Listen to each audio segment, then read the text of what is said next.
आपल्या या आदिवासी गोंडगवारी जमात संविधानिक हक्क संघर्ष कृती समितीच्या वतीने आज आयोजित केलेल्या या एक दिवसीय ठिय्या आंदोलनामध्ये सर्व जमात बांधव कार्यक्रमात सर्व माझे संयोजक मित्रमंडळी आणि प्रत्येक विदर्भाच्या कानाकोपऱ्यातून आलेले माझे जमात बांधव भगिनी मित्रांनो, आपल्या आंदोलनाची ठिणगी आहे 14 डिसेंबर 2023 पासून जे चालू झाली उपोषण, त्याच्यानंतर आपल्याला न्याय मिळाला नाही तर उपोषणाची ठिणगी पडली.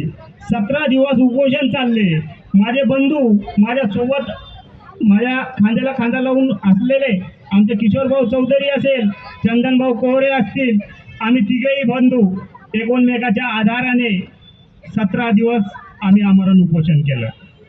आणि आमची मुख्य मागणी काय आहे, या मागणीच्या अनुषंगाने आम्ही ते उपोषण केलं, आंदोलन चाललं. परंतु आज 6 महिने होत आहे. या 6 महिन्याच्या कालावधीमध्ये बऱ्याचशा घडामोडी घडल्या. आमचे निवेदन स्वीकारले गेले. आम्ही संविधानिकरित्या कसे गोंडगवारी आहोत. अरे या संविधानिकरित्या गोंडगवारी जमातीला तुम्ही आरक्षणापासून गेल्या 70 वर्षापासून वंचित ठेवण्याचं कारस्थान केलं. अरे कारस्थान करणारे कोण आहे?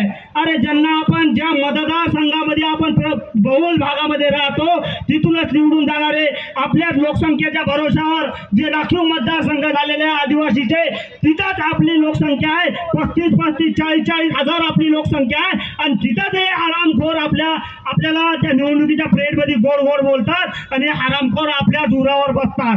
यांचं काय करायचं? हे सर्वात मोठा गंभीर विषय आहे. ज्यांना आम्ही निवडून देतो ते कोणी असो परवा, आपल्या कोणाच्या पक्षाची घेणं देणं नाही. आम्ही कोणा पक्षाचे समर्थक नाही. आम्ही फक्त आमच्या जमातीचे समर्थक आहोत आणि आम्ही आमच्या जमातीच्या रक्तासाठी शेवटच्या रक्तापर्यंत लढणार. आणि या लोकांचं या 2024 मध्ये जे आंदोलनाचा आपला संघर्ष चालू आहे, मोठ्या संख्येने जमात बांधव आज आशेची किरण आपल्याला दिसत आहे का नाही बा, आम्हाला आज तरी आमचं एवढं मोठं आंदोलन झालं, 17 दिवस उपोषण चाललं, आज कुठेतरी न्याय मिळेल. परंतु माझ्या मित्रांनो, हे राजकारणी लोक आपल्याला गेल्या 40 वर्षापासून सुरुवात आहे. त्याच्यामुळं आपणही निगरगट्ट व्हावं लागेल. कोणी आयरा गैरा येईल, आपल्याला लालीपाप देऊन जाईल. अबे ते भडव्यावर दिवस गेले. आता गोंडगवारी जमात जागृत झालेला आहे आणि तुम्हाला मातीत घालण्यासाठी आम्ही सज्ज आहेत ना. आणि यांची जर नियत साफ नसेल तर मी हेही सांगतो, आम्हाला जर 6 तारखेला पॉझिटिव्ह अहवाल लागेल राज्य शासनाकडून. कारण आम्ही म्हणतो म्हणून नाही, हे 18/12/2020 जजमेंट म्हणतो सुप्रीम कोर्टाचा का पॅरा नंबर 83 वर दिलेल्यानुसार मान्य सुप्रीम कोर्टामध्ये ते वाघोबा ढाल पुसते. ढाल कोणाच्या घरी आहे? आमच्या. आबा ढालच आमच्या घरी आहे. तर कायदा अहवाल तुम्ही अभ्यास करता? गवाऱ्याची संस्कृती, गोंड गवाऱ्याची संस्कृती उजागर आहे. कोण्या भाडव्या आमदाराला माहित नाही अशातला भाग नाही आहे. यांना सर्वच माहित आहे. परंतु गवारी जर उद्या आरक्षण घेईल, आमदार बना, हे लल्लू पंजू आपल्या मागं फिरतील का? हे अशी त्याची मानसिकता आहे. या मानसिकतेच्या लोकांना आपल्याला बळी पडायचा नाही आहे. आता जे करायचं समाजाच्या भरोशावर करायचं, समाजाच्या आंदोलनाच्या जोरावर करायचं.